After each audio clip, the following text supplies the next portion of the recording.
ദൈവത്തിൻ്റെ വചനം പറയുന്നു, ജഡത്തിൻ്റെ പ്രവൃത്തികളോ ദുർനടപ്പ്, അശുദ്ധി, ദുഷ്കാമം, വിഗ്രഹാരാധന, ആഭിചാരം, പക, പിണക്കം, ജാരശങ്ക, ക്രോധം, ശാഠ്യം, ദ്വന്ദ്വപക്ഷം, ഭിന്നത, അസൂയ, മദ്യപാനം, വെറിക്കൂത്ത് മുതലായവ എന്ന് വെളിവാകുന്നു.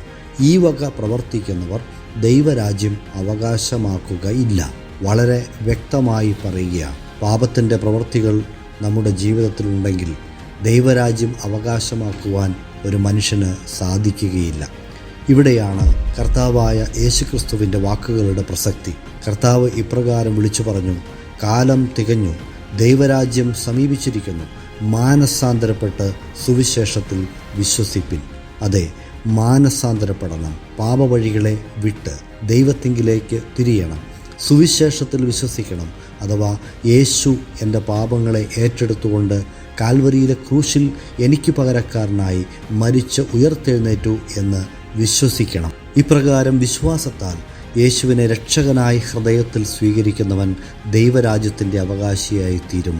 ദൈവം അനുഗ്രഹിക്കുമാറാകട്ടെ.